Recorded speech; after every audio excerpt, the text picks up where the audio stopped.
और बहुत अच्छा रति के विषय में कवि गंग ने कहा, मुझे लास्ट लाइन बहुत अच्छी लगी महाराज जी, कि कितना अच्छा लिखा, रति बिनु कंत, रति बिनु पंथ, रति बिनु आरती, रति बिनु कृति न शोभत।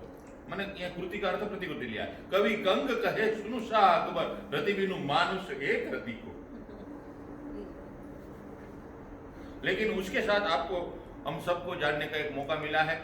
आज सुबह भी महाराज जी से चर्चा करी, कल रात को भी हमारा बहुत टाइम चला गया था, बहुत ही कब कितना बजा वो पता नहीं, लेकिन बहुत चर्चा महाराज जी के विषय में, आध्यात्मिक चर्चा हुई।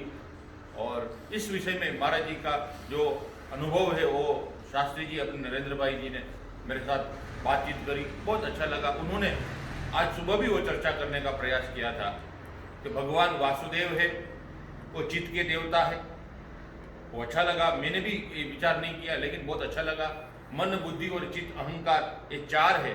लेकिन बलराम जीव कैसे बन जाते हैं, उनका प्रतिनिधि, वो जीव के प्रतिनिधि बलराम को क्यों बताया है, तो उन्होंने वो श्लोक बोल के जो महाराज जी का अनुभव है उसमें डाला। वो बोले उसमें अहंकार के स्पर्श हो जाता है, जो चेतन है वो चेतन जीव बन जाता है, वो चाहे कोई भी हो, वो चेतन अहम के भाव आ गया और वो जीव बन गया। इसलिए जीव का प्रतिनिधि बताया है। और प्रद्युम्न बताया है, प्रद्युम्न का प्रतिनिधि जो है, प्रतिनिधि अलग अलग प्रतिनिधि के रूप में बताया है, वो मन के प्रतिनिधि के रूप में बताया है। तो अहंकार आ गया, मन आ गया, उसके साथ बताया है वो अनिरुद्ध जो जगत के कर्ता, जगत के सृष्टिकर्ता है, उनके काल के रूप में बताया कि काल के प्रतिनिधि के रूप में वो है। ये तीनों तीन दो दो शक्तियों से बांटे हुए, लेकिन चार सब भी कुछ वासुदेव में है। इसलिए वासुदेव सर्वश्रेष्ठ है, जो सब में वास कर रहा है। कहीं ऐसी जगह नहीं जहां वासुदेव न हो, इसीलिए वासुदेव हो हमेशा व्यू, हाँ व्यू में, व्यू के मध्य में, उसी से वो व्यू रचा गया। असल में ये और कुछ नहीं, अंतकरण का रूप बताया, उसको भारी रूप दिया है, जो अंतकरण का स्वरूप है। और ये वैष्णव पद्धति है एक समझाने का। तो अंतकरण का जो मन, बुद्धि, चित्त, अहंकार है, उसका स्वरूप समझाना।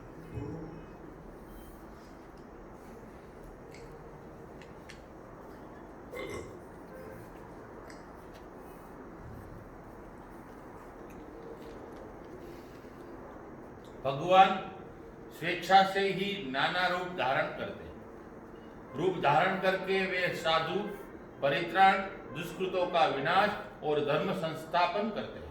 अवतार का कारण कर्म नहीं है। भृगु, शाप आदि जो सुनने में आते हैं वे छल मात्र है। वस्तुतः भगवान लीलावश इच्छा मात्र से ही अवतीर्ण होते हैं। कोई बाह्य कारण उनको अवतीर्ण होने के लिए विवश नहीं कर सकता, अपनी इच्छा से ही स्वतंत्र सत्ता है, परम स्वतंत्र रूप। उसको कोई सांप लगता नहीं, स्पर्श नहीं करता, जा नहीं पाता वहां, क्योंकि वो उनसे सबसे परे है। वो जैसी उनकी इच्छा होगी उस हिसाब से जीते। महाभारत की कथा है, जब महाभारत समाप्त हुआ था तो भगवान श्री कृष्ण वहाँ वो जो मृत शरीर थे उनको ठिकाने लगा रहे थे, चिता बनवा के उनमें डाल रहे थे। तो वहाँ अपने पुत्रों को ढूंढते हुए गांधारी आ गई। तो उसने कृष्ण, इन्होंने उसको प्रणाम किया, प्रणाम बुआ करके। अब वो बड़ी थी और उनकी बुआ लगती थी कुंती के उसके हिसाब से। तो उसने पूछा कौन कृष्ण? बोला हाँ बुआ। बोला अरे तूने मेरा कुल नाश करवा दिया, खत्म करवा दिया, कोई चिराग जलाने वाला नहीं रहा। तू चाहता तो मेरा कुल रहता और मेरी जय जयकार हो जाती। मेरा कुल नाश हो गया। मैं तुझे साफ देती हूँ, जैसे मेरे कुल का नाश हुआ ऐसे ही तेरे कुल का भी नाश हो जाएगा। वहाँ कृष्ण की वाणी है और वो हंसे मुस्कुराए, ऐसा वर्णन है महाभारत में। उन्होंने कहा बोला मुझे स्वीकार, लेकिन मैं देख रहा हूं स्पष्ट मेरे शरीर से संसार से चले जाने के बाद ये यदुवंश नाश को प्राप्त होगा। ये विधि का विधान बना हुआ है, ऐसा होना ही है, लेकिन तूने इतना बड़ा ये जो अपराध है ये अपने सिर ले लिया साफ दे करके, ऐसा तो होना ही था। और मैं देख रहा हूं संसार में कोई भी चीज स्थिर नहीं है। यहाँ जो जन्म लेता है वो मरता है, जो आया है वो जाएगा। लेकिन तूने ये क्या किया, अपने सिर में इतना बड़ा अपराध दे दिया। तो कोई दूसरा होता तो तिल मिलाता और उससे कहता है ऐसा मत कर, अब दांत फिर मेरे को साफ दे रही है। तो वो तो तत्वदर्शी पुरुष है, वो कहते हैं ऐसा। तो ऐसा यहाँ समझाया गया उस हिसाब से।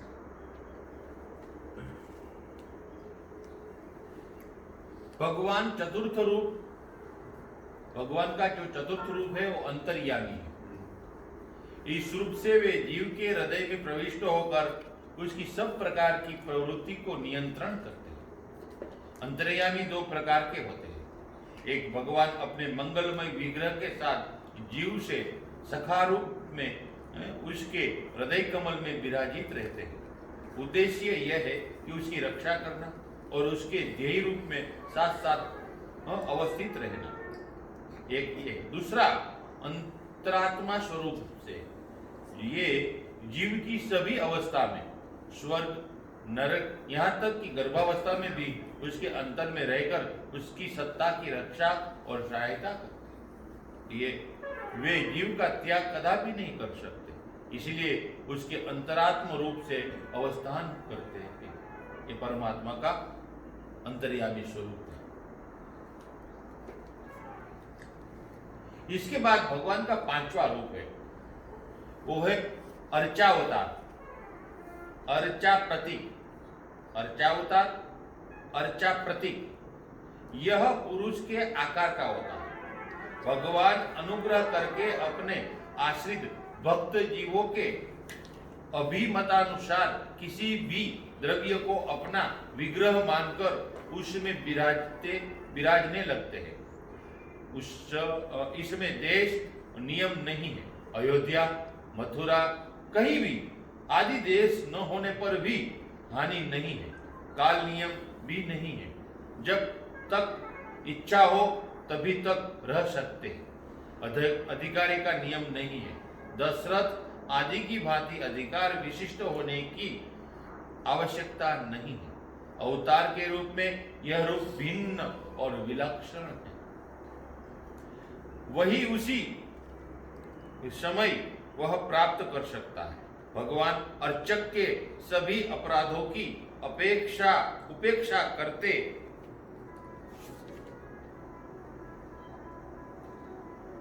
हैं।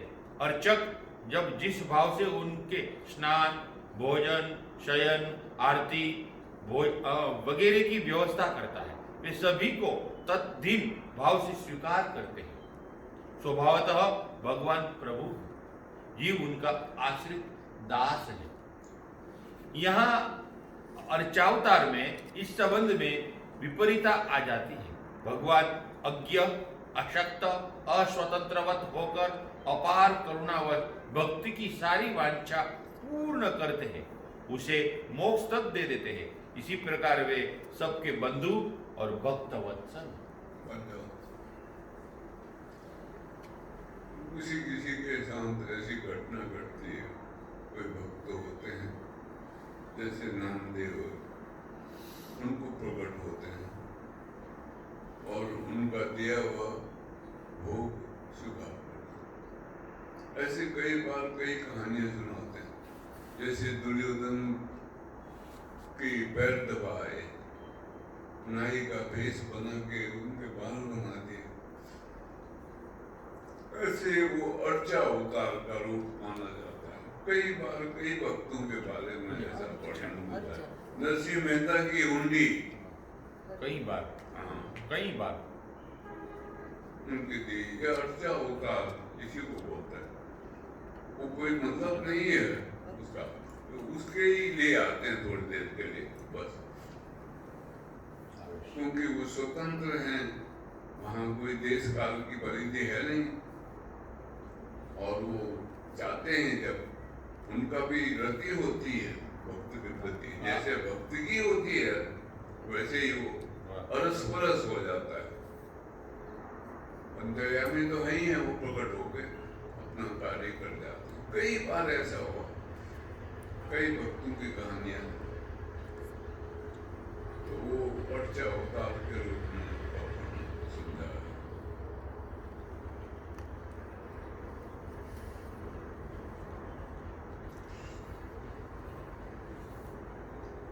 पतित दृष्टि में इन 5 प्रकार के रूपों में उत्तरोत्तर उत्कर्ष रहता है, यह ठीक है, परंतु वस्तुपद भेद कहीं नहीं। ये हमेशा याद रखो। भक्ति के प्रभाव से स्थूलाभिमानी जीव अर्चावतार का साक्षात कर सकते हैं। सूक्ष्म भाव में उन्नत होने पर भक्ति के बल से सविग्रह अंतर्यामी के दर्शन भी हो सकते हैं। कारण भाव में व्यूह वासुदेव भी दृष्टिगोचर होते हैं, उसी के ऊपर परम रूप है। विभव साधारणतः स्थूल जगत में प्रकट होते हैं, कभी कभी सूक्ष्म जगत में भी होते हैं, किंतु भगवान के परम रूप के दर्शन मायातीत हुए बिना नहीं हो सकते।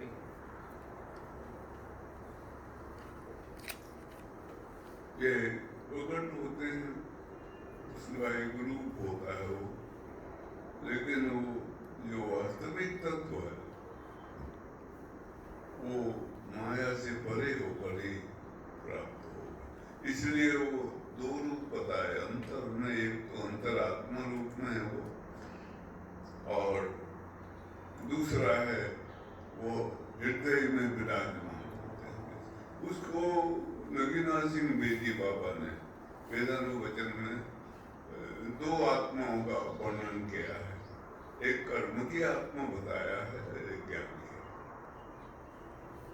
उन्होंने कहा जो कर्म है ये भी भगवत कृपा से होता है, और ये कर्म का स्वरूप है, उसमें उनकी मर्जी होती है तभी हमसे कोई कर्म होता है, और उसमें हमारा जो प्रारब्ध है वो होता है और कुछ क्रियामान, ऐसा मिश्रण बताया है। और दूसरी आत्मा उन्होंने कहा ज्ञान स्वरूप है, वो दृष्टस्थ है, वो सिर्फ दृष्टा है, वो दिखता है बस, करता नहीं कुछ। ज्ञान का वही स्वरूप होता है। तो वो भक्त जो होता है, जानकार ज्ञानी पुरुष होता है, जो परम भक्त होता है, ये दोनों को एक कर देता है, कर्मों के साथ ज्ञान को जोड़ देता है। तो उसके जो कर्म हैं वो ज्ञान से युक्त होते हैं। उसी को उन्होंने कहा है ये खट गुणेश्वर जो भगवत का सगुण रूप है, उसमें छपन। और ये जो सब वर्णन दिया है ये अंतर का ही है, सब मन बुद्धि चित्त और अहंकार अंतकरण का रूप है। अंतकरण जो है उसके जो देवता हैं वासुदेव का एक अर्थ होता है जो सब में वास करता है, इसलिए वो के मुंशी का लिखा हुआ पुस्तक है श्री कृष्ण अवतार, उसका तीसरा भाग बहुत कीमती है पढ़ने के लिए। वो 7 भागों में है, वो तीसरा भाग बहुत ही बढ़िया है उसका। उसमें वो धर्म के बारे में समझाया है, धर्म क्या है, तो वो सबको नकार देते हैं, सन्यासी को भी नकार देते हैं, तेरा धर्म पलायन है, छोड़ना। सबको तो काटते हैं, तो सब मिलके आते हैं बाद में। वो सोए हुए हैं, उनका जो सिर है वो रुक्मिणी की गोद में है, सोए हुए हैं, उनको तंद्रा हो रही है, स्वप्न जैसा आ रहा, उसमें सब लोग आते हैं उनसे बातचीत करने के लिए। तो वो फिर बताते हैं तुम्हारा धर्म क्या है, अपना बताओ। वो कहते हैं मेरा धर्म सुनना चाहते हो? मेरा धर्म है वसुदेव, मैं सबके अंदर वास करना चाहता हूँ, मेरे बिना कोई भी वस्तु सृष्टि में न रहे, ऐसा जो मेरा भाव है, ऐसा जो मेरे कर्म है, ऐसे जो मेरा ज्ञान है, वसुदेव है, और वसुदेव ही मेरा धर्म है। बहुत ही अच्छा लगेगा पढ़ोगे तो मैं उस पर घंटों सोचता रहा।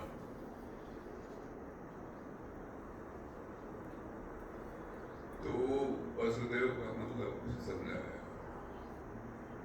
इसलिए जो ये स्वरूप बनाया है बड़ा कीमती है। वसुदेव सुतम देवम कंस चारों। अब उनका जो पिता है उसका नाम भी वासुदेव है, लेकिन ये जो यहाँ है वसुदेव है, वास करने वाला।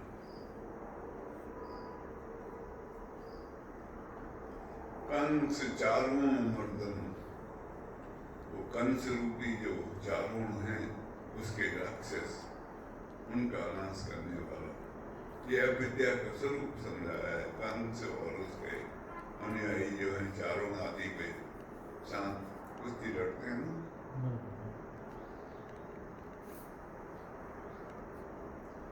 वो उनका विद्या का स्वरूप समझाया, ना समझी का स्वरूप, उसको पछाड़ते हैं।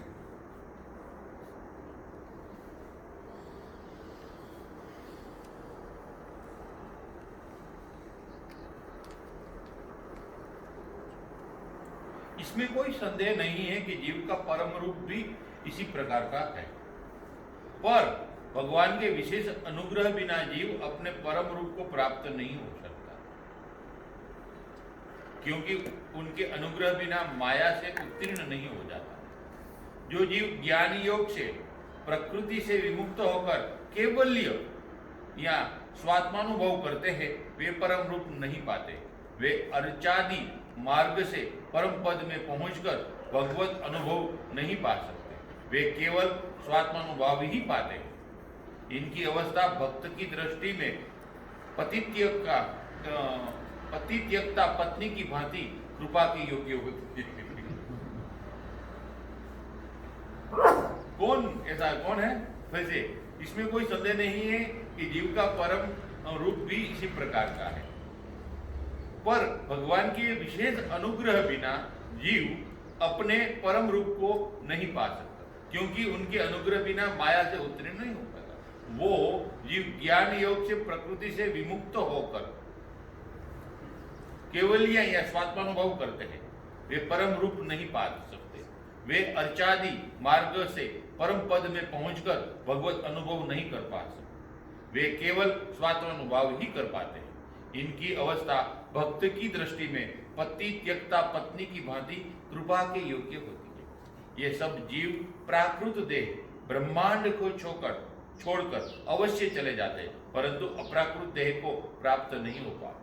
कोई समझते हैं कि ये प्रकृति में ही किसी स्थान पर स्वानुभव करते हैं, परंतु ऐसा संभव नहीं। अर्ची मार्ग से जाते हैं, अर्ची मार्ग से सूर्य मंडल भेद कर गए। सूर्य मंडल का मतलब पृथ्वी होता है, सूर्य यही चमकता है ना, ये पृथ्वी होता है, इसको भेद करके उसको उसकी दीक्षा होती है, तारक मंत्र वहीं प्राप्त होता है सब, तो उससे वो मुक्त तो हो जाते हैं, लेकिन भगवत स्वरूप प्राप्त नहीं कर पाते। मुक्त हो जाएंगे लेकिन भगवत स्वरूप प्राप्त नहीं होगा। भगवत स्वरूप प्राप्त होने के लिए पूर्ण समर्पण, जिसको कहा है प्रपन्न योग। हाँ, प्रपन्न योग, कल उस पर चर्चा चली थी परसों, वो होना बहुत जरूरी है। यहाँ पर इनका अपना अस्तित्व बाकी बचता है, इसलिए लंबे काल तक वो मुक्त रहते हैं, लेकिन फिर आना पड़ता है धरती पर। यहाँ पर एक बार चर्चा हुई थी काशी विश्वनाथ, आर्य समाजी थे, वो एक था गोवर्धन भाई भंडारी, और चुनी भाई भी था, वही थे, मेरे से चर्चा हुई थी उनकी। तो ऋषि दयानंद के बारे में बताया था, मैंने कहा आएगा, वापिस आएगा। जो परम मुक्ति है, शायद ही जिसको बोले, वो नहीं प्राप्त हो। ये तीनों मुक्तियां प्राप्त हैं, सालोक्य, सालोप्य, तो सामिप्य। तो इसमें लगभग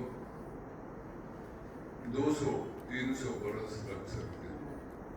और रामकृष्ण परमहंस ने तो स्पष्ट कहा भी है कि 200 वर्ष बाद मैं पश्चिम में आऊंगा,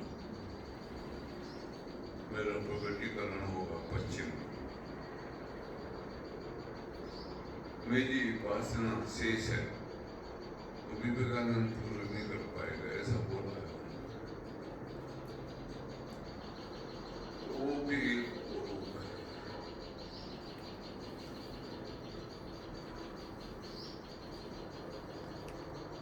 ये जो है तुकाराम, एकनाथ, ज्ञानेश्वर और नानक देव, संत कबीर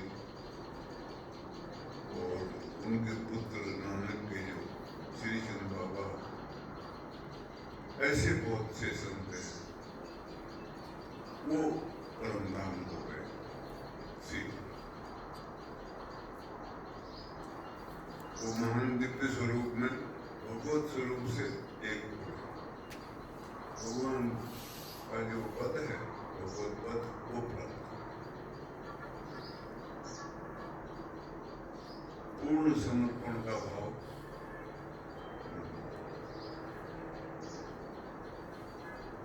ये सब अपने आप चिंतन करना चाहिए, इधर को व्यक्ति को घुमा देना चाहिए। संसार में कर्म करते रहे हम, कोई हत्या नहीं, जो सामने आ जाए काम उसको कर दिया, लेकिन योजना बना के काम करना, उसमें मानसिक वृत्ति उधर चले जाती है, उसमें अनुसंधान होना चाहिए, सीधा चिंतन होते ही रहे, किसी चीज की कोई योजना कभी न बने, सामने जो काम आ गया कर दिया।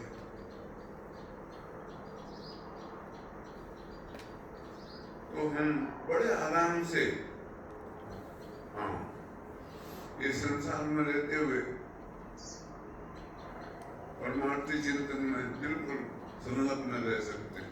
हमारी वृत्ति अनुसंधानमत रहेगी हमेशा, वही चिंतन रहे हमारे अंदर, उससे सारे रहस्य भेद खुलने लग जाते, सारा कुछ पता लगने लग जाता।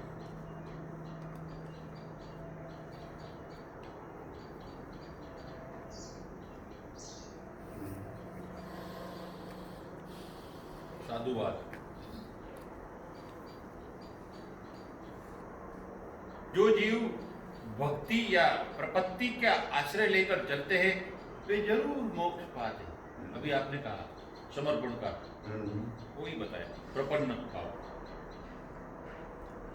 साधन और साध्य भेद से भक्ति दो प्रकार की है। प्रसंग बहुत सुंदर है। साधन और साध्य भेद से भक्ति दो प्रकार की है। भक्त का उपाय भक्ति है और प्रपन्न का एकमात्र अवलंबन स्वयं भगवान है। दोनों ही प्रकृति के पास विराट को भेद कर सूक्ष्म देह को त्याग कर अमानव स्पर्श के द्वारा अप्राकृत दिव्य विग्रह प्राप्त करते हैं और भगवत धाम में प्रवेश लाभ करते हैं। मुक्त पुरुष स्वेच्छा से ही समस्त लोगों में संचरण कर सकते हैं। अवश्य ही उनकी इच्छा भगवत इच्छा के अधीन होती है। जो जीव है वो नित्य है, उनके ज्ञान का संकोच कदापि नहीं हो सकता, कारण वे कभी भगवान के अप्रिय और विरुद्ध आचरण नहीं कर सकते। अनादि काल से ही उनके नाना प्रकार के अधिकार रहते हैं। इसका मूल भी भगवान की नित्य इच्छा है। ये धर्म कहलाता है।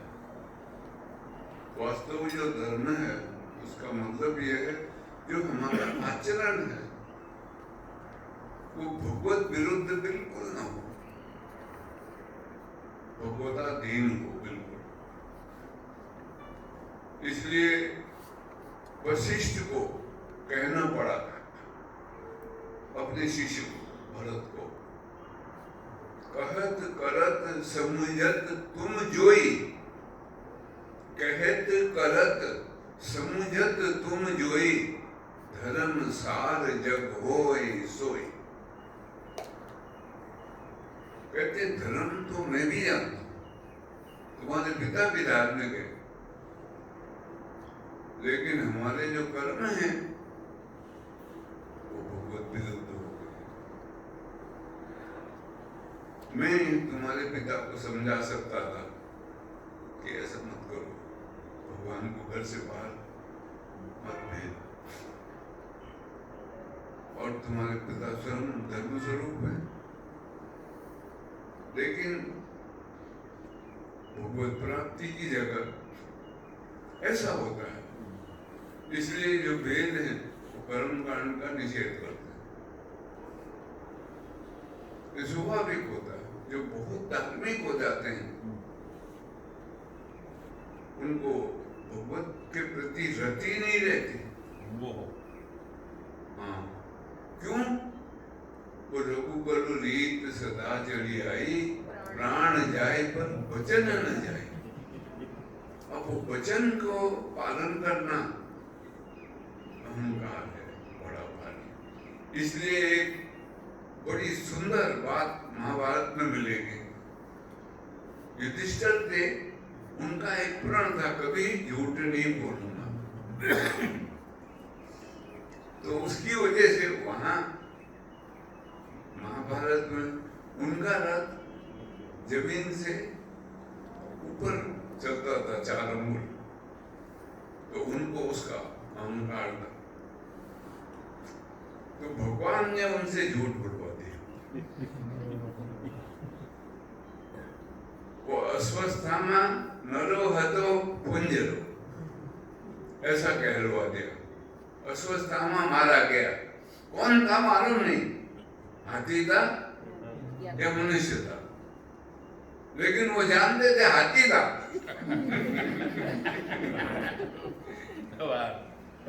भीम ने जिसको मारा था वो हाथी था, उसका नाम भी अश्वत्थामा था। तो इतना उनसे बुलवाया, तुम बोलो नहीं तो द्रोणाचार्य नहीं मारा जाएगा और युद्ध नहीं जीता जाएगा। तो उन्होंने कहा, द्रोणाचार्य ने कहा युधिष्ठिर अगर बोल देगा, तो उन्होंने घुमा के तो बोला अश्वत्थामा नरो हतो पुंजरो, वो मारा गया, मर गया। नर था या हाथी था मालूम नहीं, ऐसा बोलते हो। तो रथ नीचे गिर गया। तत्व की बातें हैं ना, इसलिए वो गीता में बोला है तत्व से जाने बगैर में प्राप्त नहीं होता। सही है। जो तत्व के हैं वही मेरे को जान पाते हैं। तो ऐसा है, जो बहुत बड़े धार्मिक हैं ये भगवत उसको नहीं प्राप्त होते हैं। इनका सूक्ष्म अहम बचा रहता है, पूर्ण रूप से समर्पण नहीं हो पाता।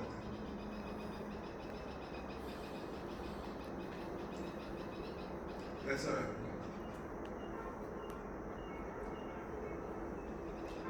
संन्यास की एक विशेषता है, वो अनजान है, अज्ञानी है, ना मत पता नहीं है, पढ़ा लिखा नहीं है, अनपढ़ है, लेकिन उसने संन्यास ले लिया तो वो शिव स्वरूप हो गया। विशेषता है उसकी, वो समर्पण हो गया, उसको माना गया नहीं है, वो बात अलग है। इसलिए सन्यासी को बड़ा माना जाता है। पुराने समय में पूजनीय होता था, वो चाहे अनपढ़ अवार्ड कुछ भी हो, कैसे ही हो, रखड़ने वाला,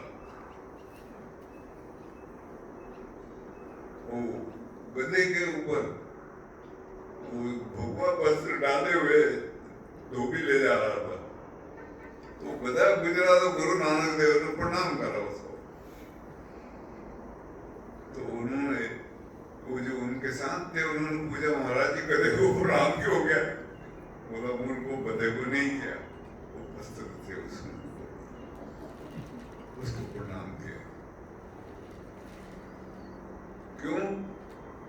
बोला वो समर्पण का प्रतीक है, उनको भगवा कहते हैं इसीलिए नाम रखा है भगवा, वो शब्द भगवान के लिए इस्तेमाल होता है, ऐसी मान्यता है। इसलिए काशी में जाओगे तो शिवलिंग ही शिवलिंग मिलने वाला, एक दो नहीं हजारों की तादाद में उसको शिव स्वरूप मानते हैं।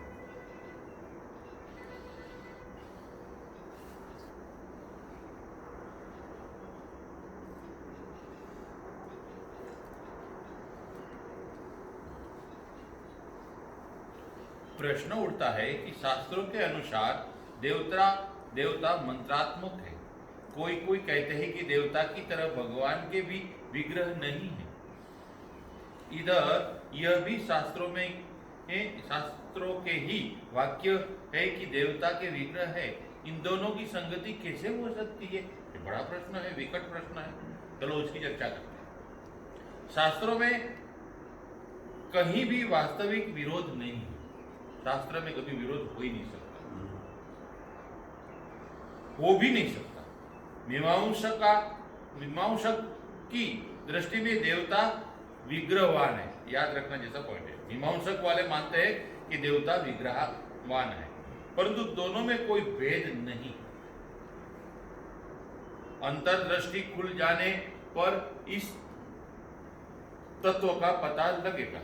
वस्तुतः मंत्र ही देवता का आकार है।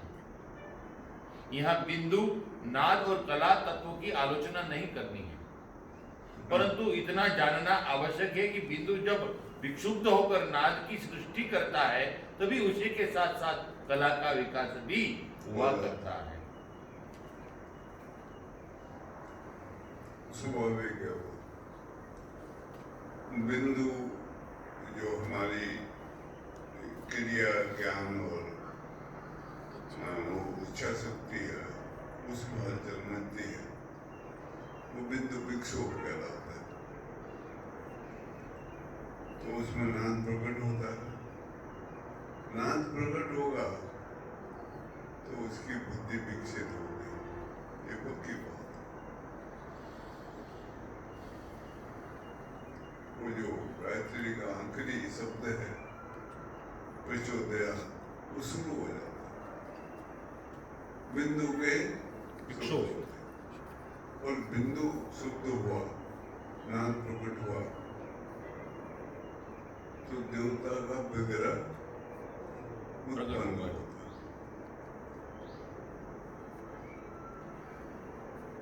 असल में वही विग्रह और कोई विग्रह नहीं। वो सब कल्पना है जो हम बनाते हैं, मूर्तियां लगाते हैं, ये सब कल्पना है। हमारी मानसिकता में किसी ने बंसी वाला बना दिया, किसी ने चक्र वाला। अब मेरे को चक्र वाला पसंद है। गोविंद का रूप है वो, कुरुक्षेत्र के मैदान का, ज्ञान का स्वरूप है। और गोविंद का एक अर्थ होता है इंद्रियों को अपने बस में रखने वाला। तो अलग अलग सब कल्पनाएं हमारी मानसिकता में, उत्पन्न होती हैं उसी के अनुसार भगवत रूप की कल्पना करते हैं। भगवान का जो रूप है वो अरूप है, इसलिए उसका कोई विग्रह नहीं है। लेकिन यहाँ उस विग्रह का वर्णन मिलेगा, क्या विग्रह है उनका, उसका वर्णन मिलेगा।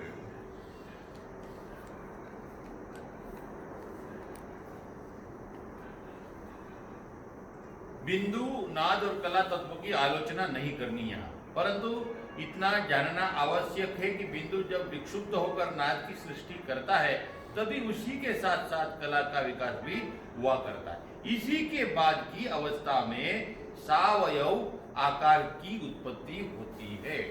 कला और उनके बाद सावयव आकार की, अवयव वाली आकार की उत्पत्ति। शुद्ध चेतना जो बिंदु के अतीत अथवा बिंदु श्लिष्ट होकर भी बिंदु के द्वारा अस्पृष्ट है, उस समय साकार रूप में प्रतिभाषित होता है।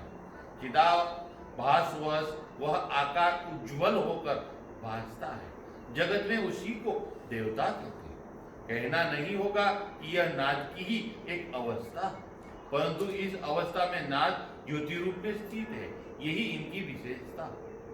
व्याकरण शास्त्र वाले पंडित लोग इसी को पश्यंती वाणी कहा करते हैं। मंत्र सिद्धि अथवा देव साक्षात्कार होने पर इस प्रकाश बहुल विशुद्ध सात्विक पश्यंती वाणी का ही विकास हुआ करता है। शब्द और अर्थ वाचक और वाच्य रूप में नित्य संबंधित रहते हैं। इसी से देवता तत्वों में दोनों ही एकात्म भाव से स्थित रहते हैं। मंत्र रहस्य समझने पर यह धारणा स्पष्ट होगी कि मीमांसा और वेदांत के सिद्धांत में वस्तुतः कोई भेद नहीं। इसी प्रकार साकार और निराकार के संबंध में भी आपको समझना चाहिए।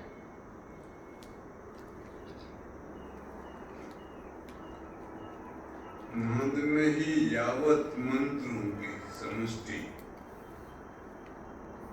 सब समाई हुई है।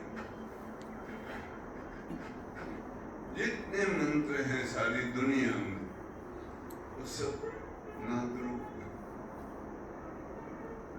नाद प्रकट हुआ तो मंत्र प्रकट हुआ, समझो, जागृत हुआ। और वो फल देगा। सब कुछ जितना है संसार में, भोग, ऐश्वर्य, मान, सम्मान, जन्म, मरण, काल आदि का सब रहस्य इन मंत्रों से प्रकट हो जाता है। इसको जागरूक करना बहुत जरूरी है। वो परसों भी आई हुई थी, क्या नाम, शिखा, वो बोल रही थी मेरा कान खराब हो गया। मैंने कहा क्या हुआ? कहती है भाजा जैसा बजता रहता है और डॉक्टर को दिखाना है। तो उसने बोला स्वामी जी से पूछ लेना पहले। मैंने कहा डॉक्टर को मत दिखाना, और ये अच्छी बात है, और उसको सुनने लगना। कहती है वो ऐसा है, जब मैं बैठती हूँ भजन में तभी बजता, ऐसे नहीं बजता। मैंने कहा हाँ, वो एकाग्रता आएगी तभी बजेगा, और मन अगर संसार में लग जाएगा तो वो बंद हो जाएगा, फिर नहीं बजेगा। तो मैंने कहा अच्छी बात है ये,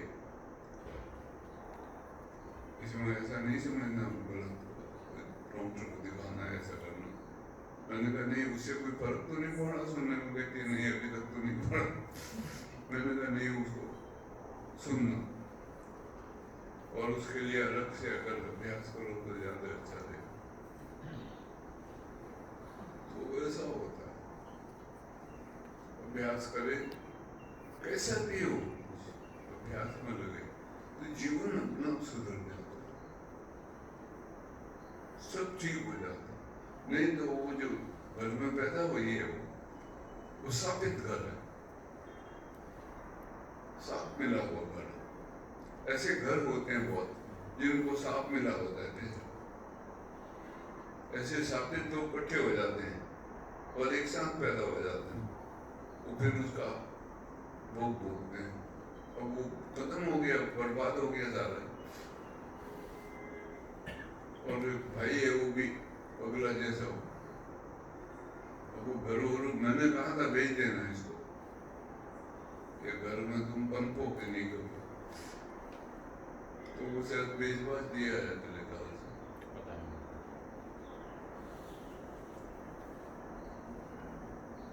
तो ऐसा होता है भगवत भाव में चलने वाला सब उससे छुटकारा पा जाता है, सापवादी से सबसे छुटकारा पा जाएगा, पर लगे रहे अपने निश्चल भाव से।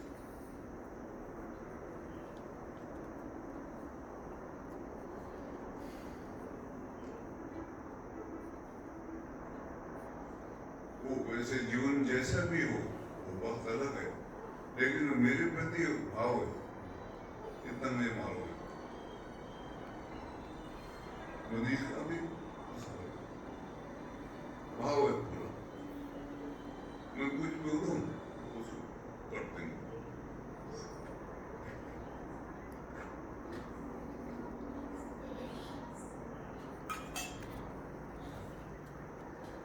वो मुख्य होता है, अब वो धीरे धीरे कैसा भी जीवन हो, धीमे धीमे साधन भजन करके सुधर जाता है,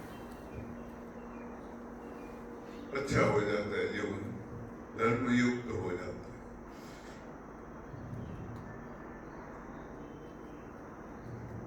वास्तविक धर्म ये है कि हम अधिक से अधिक जितना भी हो सके ऐसी क्रिया कर्म भाव आदि के द्वारा भगवान के सन्निकट होने का प्रयास करें, उसकी प्राप्ति के लिए, वही वास्तविक धर्म है।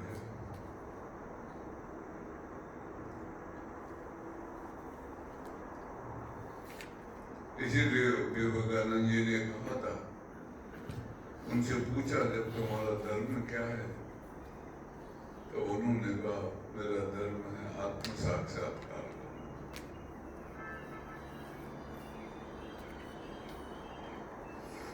Realisation of self is my religion, वो बहुत कीमती बात है।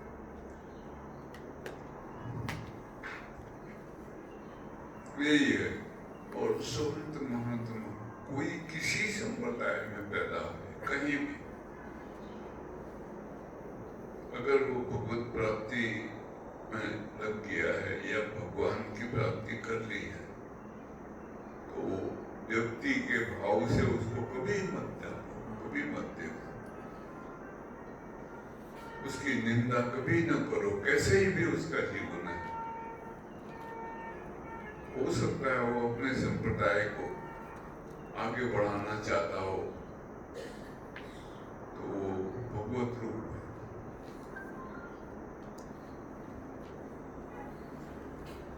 चाहे वो मोहम्मद है, क्राइस्ट है, जूथरुस्त है, कोई भी, वो भगवत रूप। शंकराचार्य ने बुद्ध की स्तुति गाई है, और उस बुद्ध को मैं प्रणाम करता हूं ऐसा बोला, जिसने राज वैभव त्याग करके लोक कल्याण के लिए संन्यास का जीवन कर दिया और श्रेष्ठ तत्व का मार्ग अपनाया। तपस्वी संत हुए, ये दो तपस्वी हुए, इनका आधार जो ज्ञान का है वो तप है, महावीर और बुद्ध देव।